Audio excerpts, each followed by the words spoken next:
I'm Chris Saxon. I'm part of Stephen Feuerstein's Oracle Developer Advocate team, and along with Connor McDonald and Maria Colgan, part of the answer team on Ask Tom. It's our job to help you get the best out of the Oracle database and hopefully have a little bit of fun while doing so. So with that in mind, I'm going to be looking at some of the cool new stuff that's going to help you build better, faster applications more easily in Database 12c Release 2. Before we begin properly, a couple of announcements. So tomorrow morning, I'm having some 30-minute sessions. So I've got 6 slots from 9 a.m. to noon tomorrow morning. 30 minutes with me. Ask me anything you want about SQL. The sign-up, it's down in the exhibit hall at the far back left. There's a big board with just write your name on it. I'm not sure how many slots or even indeed if any slots are available still, but go down there if you want to ask me whatever you want about SQL, Oracle database, tomorrow morning. Put your name down, and I'll do my best to help you out. So that's something I'm going to offer you. Next, brief announcement. Tonight, we've got the community night, so the database session tonight. We're having some short kind of 5-minute lightning talks about SQL, hopefully a bit of fun as well. I'll be doing a SQL magic card trick, so I'm going to try and read someone's mind and see which card they pick. So if you want to see that and see some other cool things, please come along and check that out. Standard disclaimer before we begin. Let's get started. So 12.2 comes with a lot of big banner headline features, such as sharding. Now, sharding is a cool way to help you build scalable, fault-tolerant applications.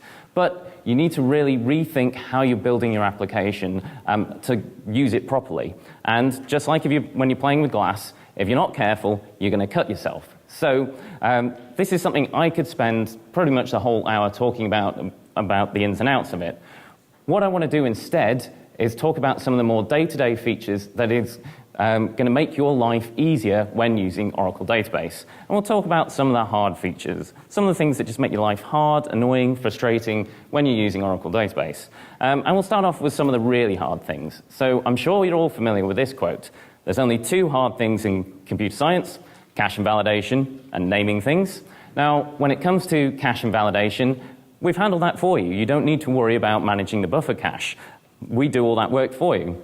But when it comes to naming things, we made them a little bit harder than perhaps we should have done.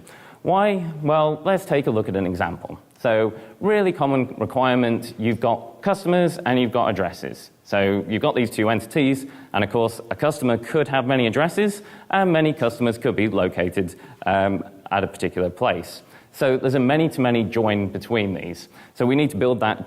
Take the primary keys of those 2 tables and build the join in the middle. So here's the kind of first naming question we've got. It's like, what do we call that table in the middle? Do we call it customer addresses or address customers? So let's have a little vote. Who wants to go for address customers? No takers. Who would call it customer addresses? Yeah, that's kind of like the more natural way of naming it, isn't it? The address belongs to the customer. Anyone want to vote for something else? Oh, go on. Yeah. What would you call it? I give it all. Customers' addresses. Yeah, okay. Customer entity. Oh. Address entity. Oh, you get rid of the plurals. Okay. Right, okay. Fair enough. Okay, so let's put the plural singular debate aside. But so far, so easy, right? It's pretty straightforward when it comes to what we're going to call this. But things get a little bit more interesting when it comes to naming the constraints and indexes on that in section table.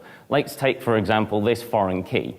Now, there's a good chance where you work, you've got naming standards or conventions that you're expected/required to follow. And for foreign keys, they often look as something a little bit like this. Table name _ column name _ FK. So we plug that in for this thing here, and we've got, customer addresses, customer ID _ FK. So how are people feeling about this? Good? Bad? Not good? Why? Well, it's just that tiny bit too long, isn't it? This is the kind of frustrating thing that you can easily run into when you've got longish names of objects already. The maximum length of database names has been 30 bytes, pretty much forever. And as we see, it's really easy to hit this limit, particularly if you have standard prefix or suffixes that you're supposed to include in your object names as well. So it's no surprise that over on the Database Ideas Forum, one of the more popular suggestions has been this one. increase maximum identifier, I should say name really, to 30 characters. Again, it should say bytes, to 60 or more. And this was pretty popular. It got a lot of votes. But those who've been there may have seen quite some time ago this little bit of text appeared that said coming soon. You might be thinking to yourself, well, what does that mean? When is soon? What are we talking about there? Well, the good news is soon is now. Starting in 12.2, we've now got long names. How long? Up to 128 bytes long. So what does that mean? You can go and knock yourself out and create some ridiculously long names, columns, tables, packages, views, whatever it is you want to say. So, you know, this is how do people feel about this? Who's excited about it? A few of you. Who's not? Who hates this? Who hates this? Yeah. So some people have, some people have been really crying out for this. Other people think it's the work of the devil. Whichever camp you're in, it's worth bearing in mind that, okay, the database limit has been 30 bytes forever. When we've got this increased name length, there's a good chance that there's some of your code which also assumes that maximum length of 30 bytes. So you might run into issues if you start creating these longer named objects when you go to 12.2. What do I mean by that? Well, let's take a look at one of the more obvious examples. So in pretty much all database applications, you've got a bit of PL SQL code which reads information out of the data dictionary. We've got something like this, so it's reading table names. And of course, table names have been maximum of 30, length of 30 forever. So whoever wrote this code declared that table as a varchar 230. All well and good, right? Well, everything was fine up until, you upgraded to 12.2, and then someone went out and created that ridiculously long table, and you ran the code, and what happened? You ran into the lovely PL SQL numerical value too small error. And it's little things like this, little frustrations which you can lose a lot of time on and can make just your day, slow down your productivity and make your day-to-day harder when working with the database. Fortunately, we've got another new feature in 12.2 to help with this, and that's expressions in place of literals. Now, I'm sure some of you are looking at that and going, what on earth does that mean? Now, this is where it helps to have a more concrete example of what we're talking about here. So, if we take our code here, in the past, if you wanted to declare the length of a varchar, scale and precision of a number, and so on, you had to explicitly specify that number. You had to put that numeric value in there. Starting in 12.2, what you can now do instead is you can declare a constant, and then you can use that constant in the variable declaration like this. So you can say that the maximum length of a varchar is some constant. So this now gives you kind of dynamic variable lengths, or maximum lengths. Now notice I had dynamic kind of here in quotes. Why? Well, Oracle must be able to fully evaluate and know what that value is when you compile your code. What does that mean? Well, it means it can't be based on the result of a SQL query. So you can't have like a metadata layer of tables which store your data lengths and update those and your code automatically updates. Oracle has to be able to figure out that value at compile time. Now you can have kind of simple expressions like 3 times 10, so it knows that evaluates to 30, but you can't have more kind of dynamic, complicated things. So the good news is, you could use this, have a central constants package, and then if you want to change the length of your variables, all you've got to do is change that constant and recompile your package. Everything picks up the new value. Now, the good news about this is you can actually start taking advantage of this now, or start moving towards it now. How many of you are familiar with conditional compilation? Okay, quite a few of you. Cool. So conditional compilation is a feature where you've got 2 separate chunks of code, or 2 or more separate chunks of code, but only one of them actually gets compiled into your database. So what you could do as you're doing your ongoing maintenance and bug fixes, enhancements, and so on, is if you've got some code which has the varchar 230, you can start doing something like this. You can say, if the version is less than or equal to 12.1, you'll get this behavior. Then, when you come to actually upgrade to 12.2 and recompile your code, you'll get this behavior instead. Now note that or a max name length, that's a new constant which is set to 128, and should we ever increase it to anything bigger, obviously that will automatically update as well. So I'd recommend using that if you want to go with that approach.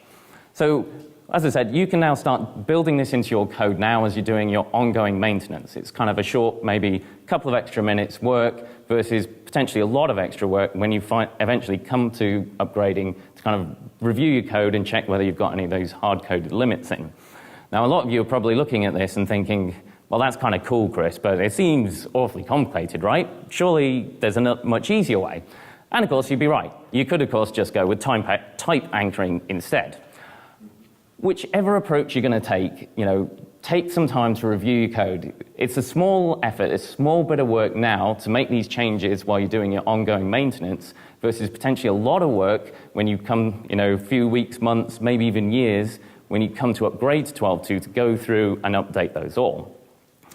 So, as we said, there could be some, your code might impose some limits, assuming that object names are only 30 bytes long. This is one of the more obvious. Let's take a look at a more subtle example, and that's with listag.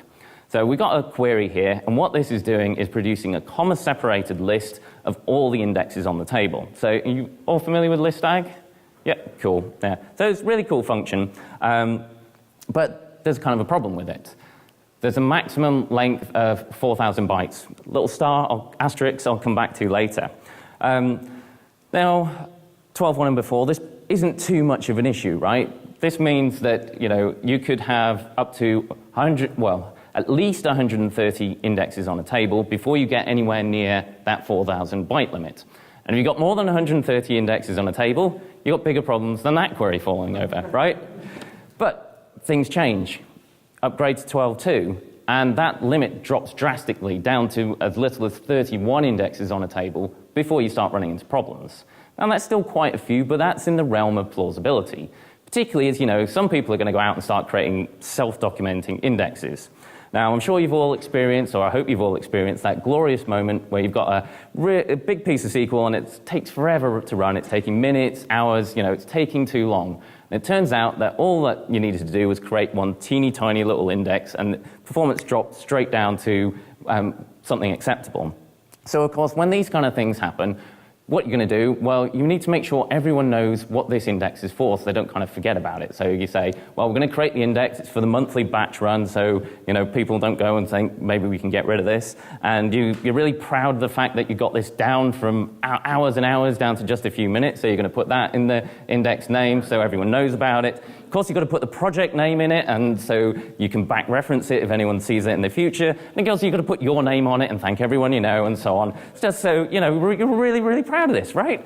Anyway, so you can see people are going to start creating things like this with these longer names. And it doesn't take too many of these before you start hitting that limit. You start blowing this out, you're going to get these lovely string concatenation.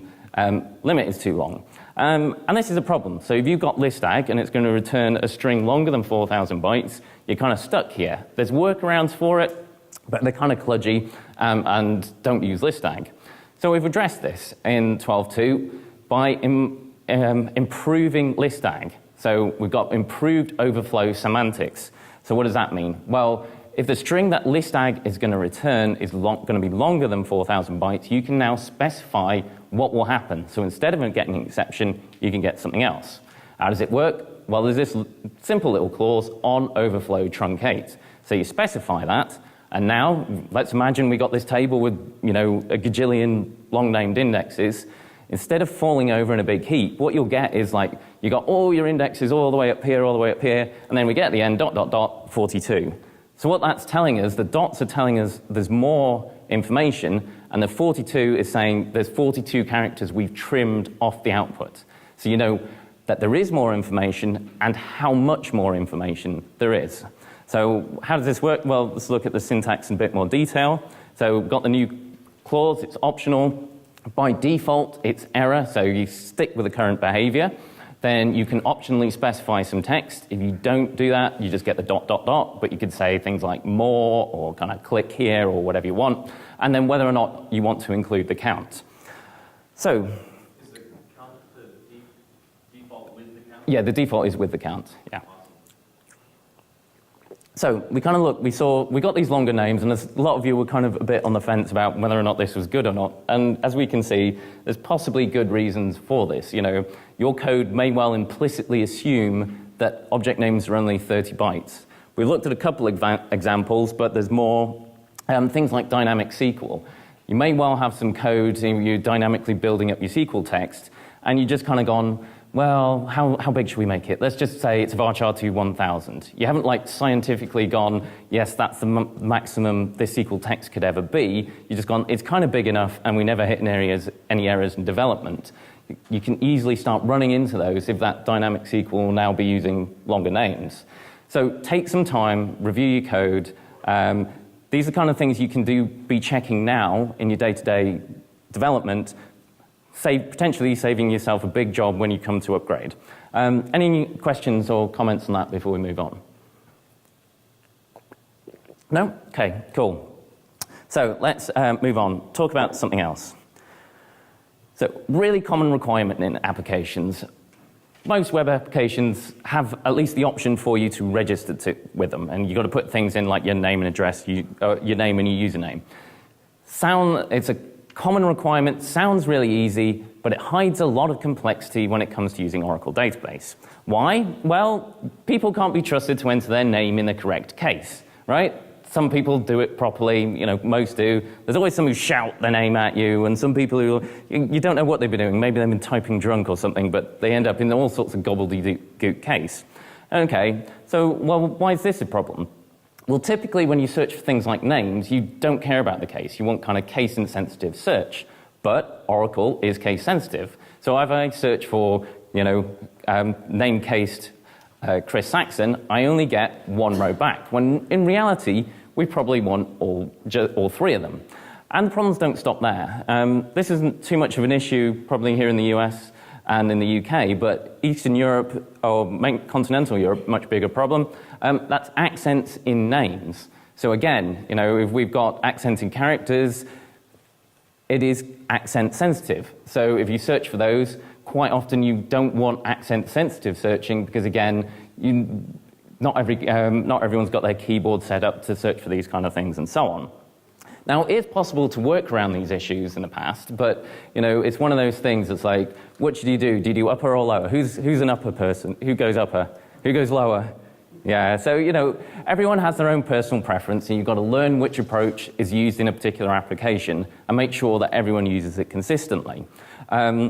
So it's possible, but it increases the learning curve for Oracle database in general and your application in particular. So we've addressed this too. So in 12.2, we've got column level collation. So this is another feature which, you know, you look at the name and you're going to go, what on earth does that mean?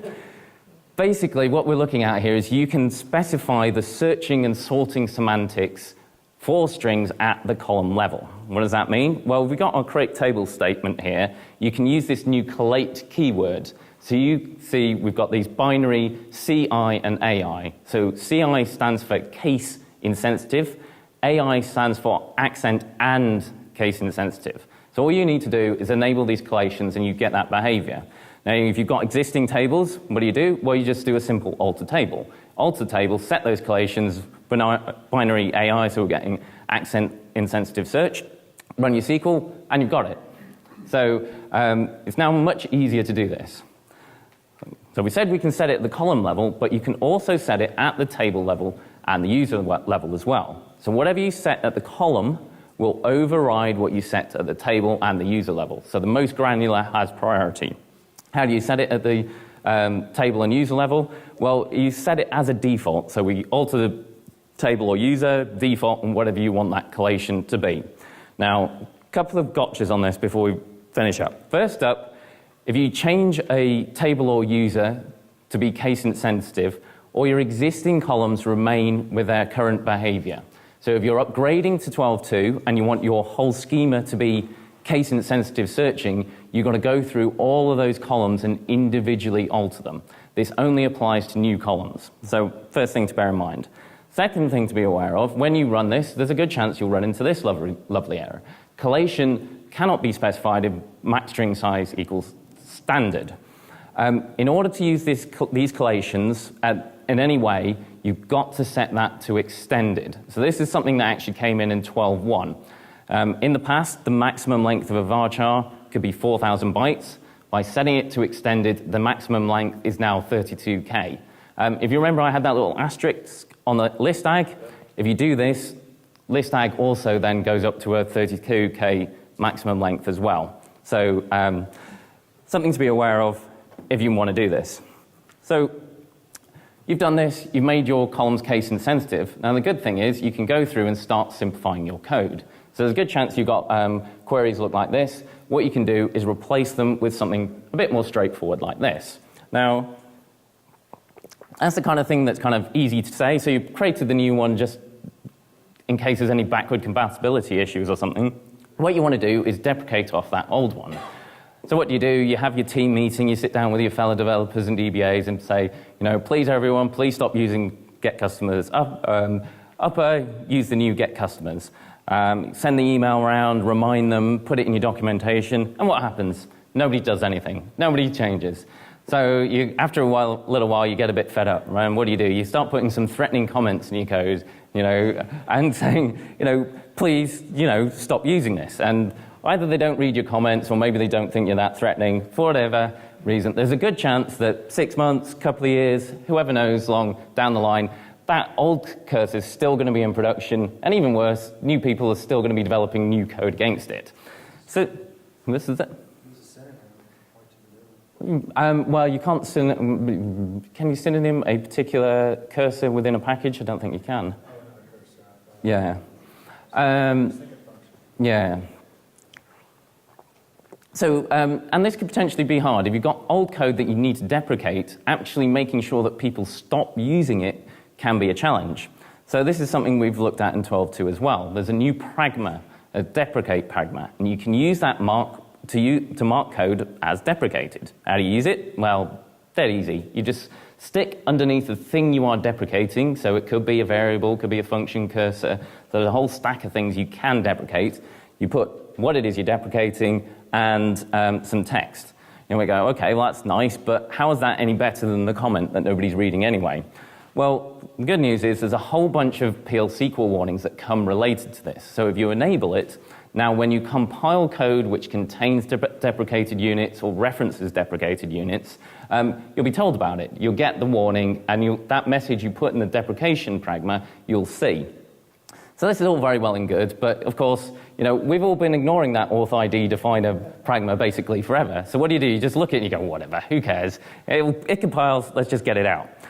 Now, in this kind of case, it probably doesn't matter too much. It's nice if you can get rid of that old one so you can drop off the function-based index and keep your code clean, but it doesn't really matter. But there might be situations where you genuinely need to deprecate old code. Thinking to something back home, Brexit's coming up. There's a good chance that all the export, import, tax, customs regulations are going to change when that's dealt with. There's going to be a hard cutoff, at which point all the code that has to deal with that will have to change, and you need to ensure that people do actually stop using that old code and use whatever the new process is. Well, the good thing about PL SQL warnings is you can upgrade them to be errors. So you can say, if your code calls a deprecated unit, instead of getting a warning, you get an error. So now you can actually force code to not compile if you've got a problem. So you've got a kind of a way to kind of gracefully do this. So you can set this at the system level. You could also do it at individual objects levels as well. So you can say this, don't let this package compile if it uses calls deprecated stuff and so on. So any questions on that before we move on? No? No, okay, cool. All right then, let's look at something completely different. So external tables. I really like external tables. They're a fantastic way to read files out of CSV files and flat files into your database using SQL. However, they can be a bit fiddly to set up and run. In particular, once you've got them up and running, all it takes is one row that doesn't quite conform to whatever your rules are, and what happens? Well, you run your query, and you get the lovely OCI reject error. At this point, you're kind of a bit stuck, right? You're just like, well, what's going on? Why has this failed? In this kind of situation, it'd be nice to help debug if you could kind of like copy that file, and then point your external table to it so you can like mess around with the file, figure out what's wrong, see what's going on, and try and debug without affecting other people. You know, good chance most of you got shared. How many people have shared development environments out of interest? Yeah, most of you. So, you know, if you're going around and repointing things in development, you might upset your other users, and you definitely can't go around doing things like this in production, right? As soon as you do that alter table, it's visible to everyone. It'd be nice if you could just, for you, individually, your little query, set it so it point to a new location. And which brings me to, I think this is probably my favorite new 12.2 feature, the external table parameter override feature. What does that mean? Well, you can now override the location, the directory, the access parameters, the reject limit at an individual query level. So you can say, for this particular query, I want to look at a new file. Also, it's the kind of thing where you've got daily time-stamped files, and each day you've got to read them in, but the file name changes. And in the past, you had to do something, either change the file name or do something to convert it. You can now just do this on the fly, accept the file name as a parameter, and query each new one. Okay, so we've done that. We've got our failing file. We do something like this. We point it in a test file, set the reject limit to unlimited. Run our query, and what happens? No rows selected. Okay, well, how does this help? We haven't made much progress here, really. We haven't got an error, but we know there's data in the file, but we haven't got anything out. So what's going on here? Well, let's imagine a little scenario. So we've got our file, and in it, it's got dates in day, month, year format. But of course, everyone has their own pet approach when it comes to date formats, and some enterprising person opened up this file, and they changed it to year, month, day format, and then they saved that file. Well, why is that a problem? Well, when we created that external table, we followed good development processes, data modeling practices, and explicitly specified that format mask, because we were told it was definitely going to be in that format, right? But as we saw, this can lead to the situation where it errors out and you can't read the data. So at this point, what do? We take the cop-out approach, just make everything a varchar 2. So, exactly. So at least then we can read everything into the database and decide what to do later. So that's all very well and good, but all we're really doing here is deferring the problem. At some point, you still got to convert that string to a date. And when you do that, you run into lovely not a valid month errors and things like that. And these can be a pain to work around, right? I don't want to even think about how much time in my life I spent trying to get queries to work due to converting strings to dates and so on. So what we've done is we've got a couple of new options available for you to help you work with converting data types to expressions to other data types. The first of these is a validate conversions functions. So what this enables you to do is verify that you can convert that particular expression to the particular data type. How does it work? Well, it's pretty easy. You just give it the expression and the data type you want to check that it is convertible to. So you can then also optionally specify the format mask and the NLS parameters. Now, I say optional for the format mask. That defaults to whatever the client's NLS settings are. Again, I've run into lovely issues where different clients have different NLS settings. Some have year, month, day, some have day, month, year, blah, blah, blah, blah, blah. I would strongly recommend you consider that a mandatory parameter and always specify the format mask to avoid unexpected gotchas. But, do at your own risk. Take your own approach. Okay, so, well, how does this help us? What are we going to get from this? Well, if it can convert that expression to that data type, if it works, you get a 1, and if it doesn't work, you get a 0. So instead of an error, you've got some better feedback. What does that mean? Well, you can now do something like this. You can find everything that is convertible to a date by checking whether it's 1, and then to date it. Then you can have another query which is checking whether all the ones that go to 0 that aren't convertible and stick them in an error processing table or something like that. So you no longer have to spend forever juggling around and writing your own isDate function and things like that. So yeah, we can do something like this to put everything in an error table if we want to. So I said there was 2 approaches. So there's that new function, but the second thing is the cast function has a new clause, this default on error clause. How does that work? Well, when you're trying to convert an expression to a particular data type, you can now say you want a particular default value when there's a conversion error. So what it's doing is it's checking whether you can convert that expression to a data type, to a particular data type. Do note, whatever data type that you're trying to convert to, your default value must match that. So you can't do things like try and convert things to a date and have a default of the string not a date. It has to be like, one of these magic dates, like the 1st of January 1 AD, or some other, impossible value which just couldn't possibly be in your real data, which always ends up to not be true. So how do you use it? Also bear in mind, it also applies to all the various to functions. So all the other casting functions, such as toDate, toNumber, toTimestamp, and so on. So good news is now you can just, if you've got all those things where you're trying to convert things to a date, you can now do this default, whatever your magic value is. Yeah, go on, question? Go on. Default it to null, because that's what it should be. You probably could. I would have to check. Yes, If you can default it to null, then that's legitimate. Otherwise, that's an abomination. well, I don't know. I'd have to check whether you could default it to null.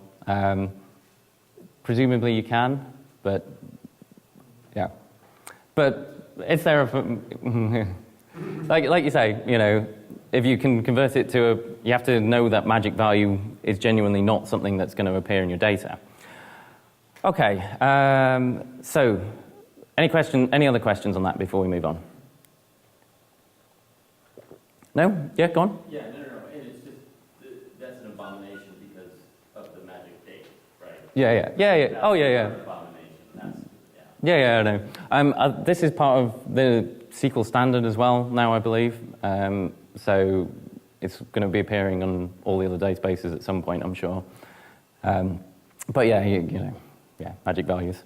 Okay, let's move on, start talking about something a bit different, or similar but different. So let's imagine you work on a generic file importing routine, and this was built way back in the dark ages. And at the time it was built, there was only 2 file types you had to deal with, fixed width and CSV. And because they're different file types and you handle them differently and so on, the person who created it decided to partition the table. So list partition it into fixed and CSV. And everything worked fine. Everything just was hunky-dory until one day, some bright soul decided to insert some XML. And of course, what happened at this point? You ran into the doesn't map to a partition error. And of course, it happened at 3 a.m. and the on-call DBA got called out and came around and shouted at you because your terrible code fell over and they had to get called out. So this happened, you got XML, what did you do about it? Well, of course, the obvious thing, most important thing to do is deal with the fact you're going to get XML. So you create the XML partition.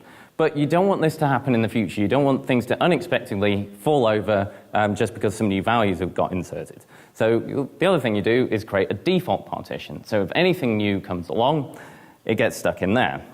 Now this is all very well and good. You've got your fixed CSV and XML partitions with all their own file types. But over time, what's going to happen? Well, you're going to get more and more different kind of file types. And they're all going to go in that default partition. So you've got JSON and YAML and whatever lovely stuff that you happen to want to import. And this is potentially a problem, because if that default value partition's filling up with all sorts of different values, you're kind of losing the value or the reason for partitioning in the first place, right? Now, you can go and do some maintenance on this, but this is the kind of thing that you probably only need to do once a year, a couple of times a year. It's easily forgotten and overlooked, particularly as people move on, change job, and so on. So this could be a problem. So this is something we've looked at as well. So starting in 12.2, we've introduced automatic list partitioning. How many of you are familiar with interval partitioning? Yeah, okay, quite a few. Most of you, okay. So with interval partitioning, you've got range partition table, and then you say, we're doing it by month or week or whatever, and Oracle automatically create the new partitions for you if it needs to. Automatic list partitioning is basically exactly the same concept, just applied to lists. How does it work? Well, really easy. You just stick the automatic keyword in like this. Now do note, the automatic list partitioning and the default partition are mutually exclusive options, which kind of makes sense if you think about it. You know, if you're going to automatically partition things, nothing's ever going to go in that default. So you need to bin that off. If you've got existing tables, you can switch them to be automatically list partitioned tables too, but you have to go through a process a bit like this. Split out all the values out of that default partition, drop it off, and then convert it.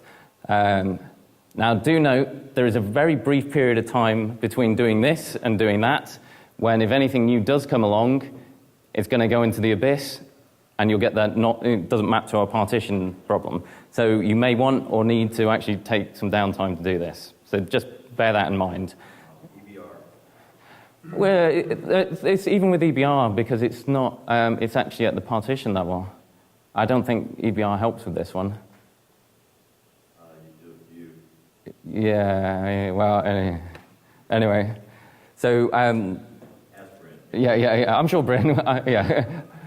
Well, I'll have to talk to Bryn about this one, because I don't think EBR would actually solve this. But anyway, in any case, bear in mind, there's a very brief window there where things can fall through the cracks. So, we were talking about file types. Let's stick with something mentioned there, JSON. So in 12.102, we implemented a whole bunch of functionality to help you work with JSON stored in your database. But this was all geared around JSON documents stored in a single column. That's all very well and good, but I think most of the time what you should be doing is storing your data in relational tables and then perhaps converting it to JSON on the way back out.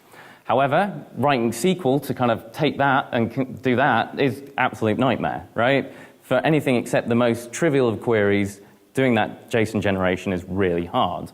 Now, a number of people in the community in Apex JSON and so on have come along to help kind of fill the gap. But this is important, so we've actually built some stuff native into the database for it. Specifically, we got a whole bunch of new JSON functions, so JSON array, object, and ag versions of those. What do those mean? What's the differences? Well, the array one gives you the output with your square brackets, and the object gives it with curly brackets. Dead easy, right? Ag versus non-ag.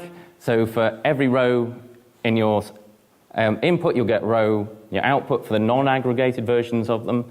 The aggregate versions can combine multiple rows and give you a single array or single document as a result.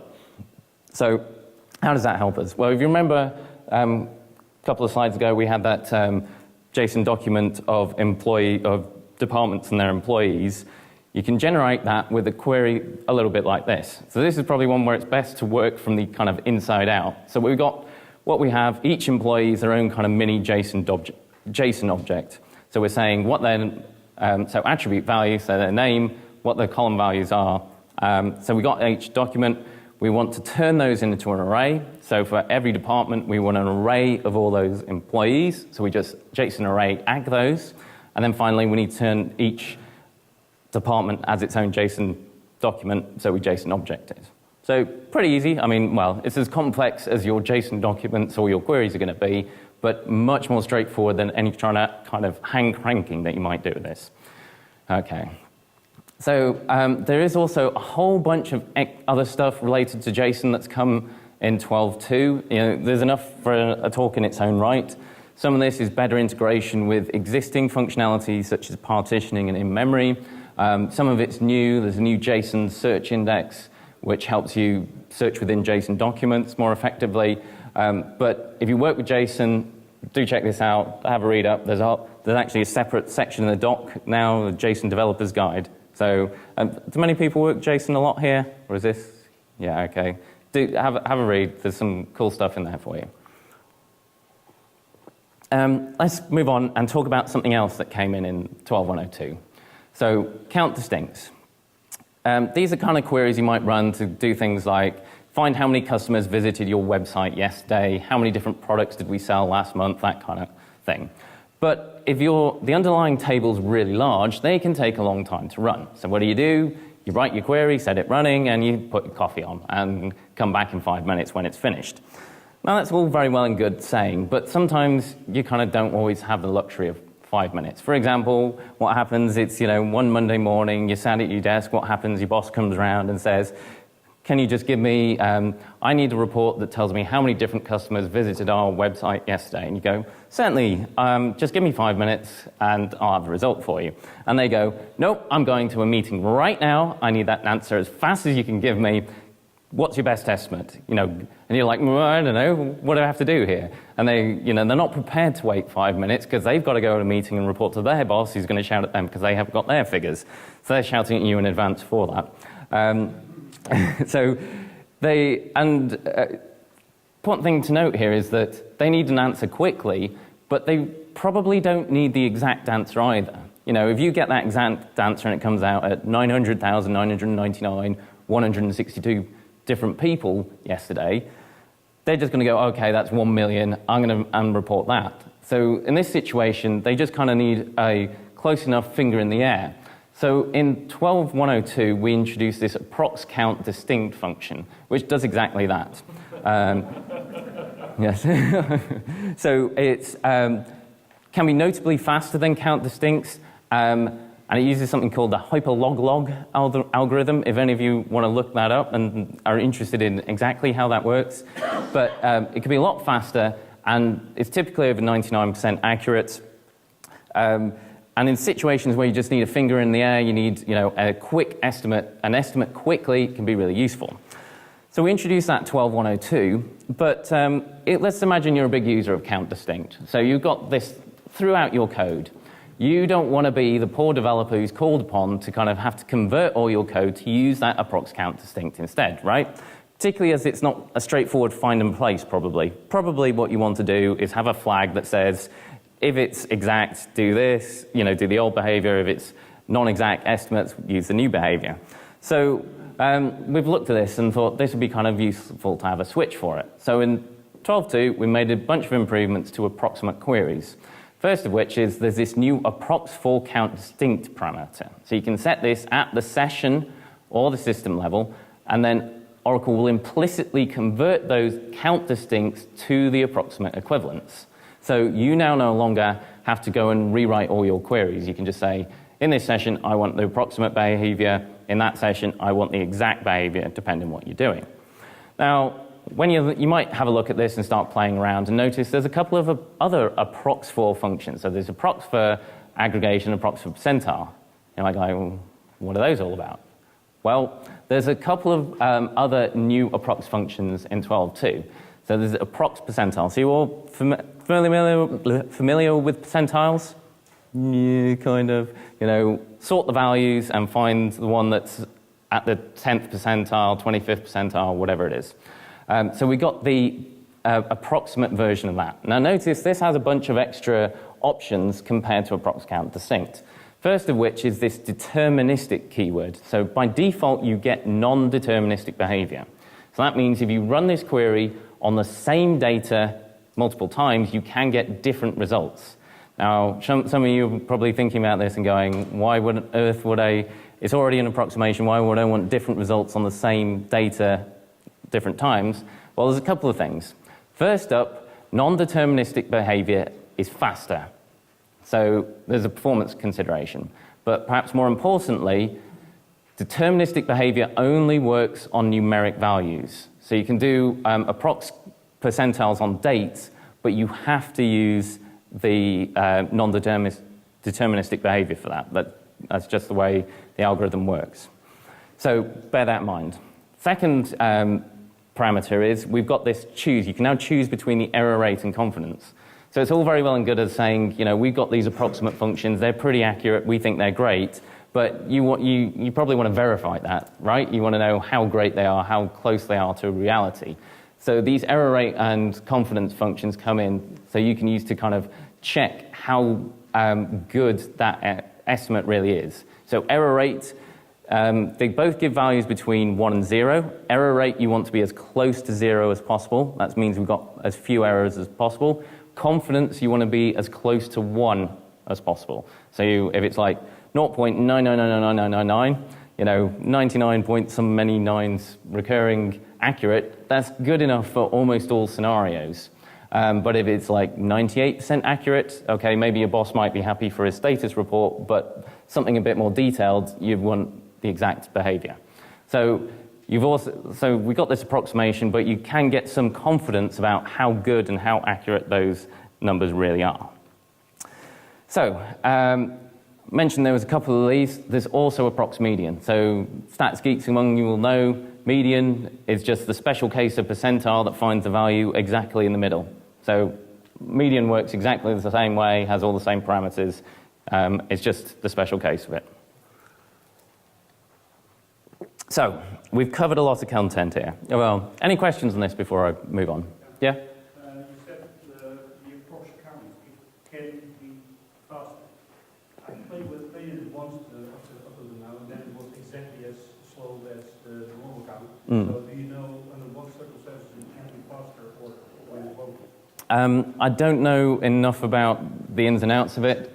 Like I say, I know it's based on that hyperlog algorithm, so if you want to understand exactly how it works, then read up about that.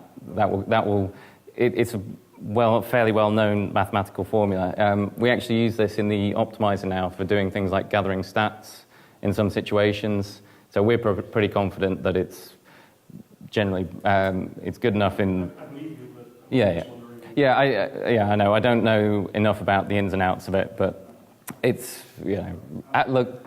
If you care, you can look that up. Any other questions on this before we move on?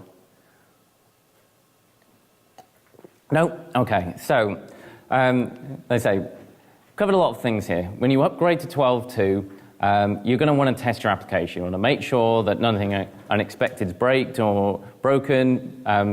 There's no unexpected progressions, or your queries perform the same way, and so on. So you want to test your code, but it's important to know, have we really tested all our code? Have you run every single line of code? Have you checked every branch of every if condition, and so on? So to help with that, in 12.2, we've introduced PL SQL code coverage.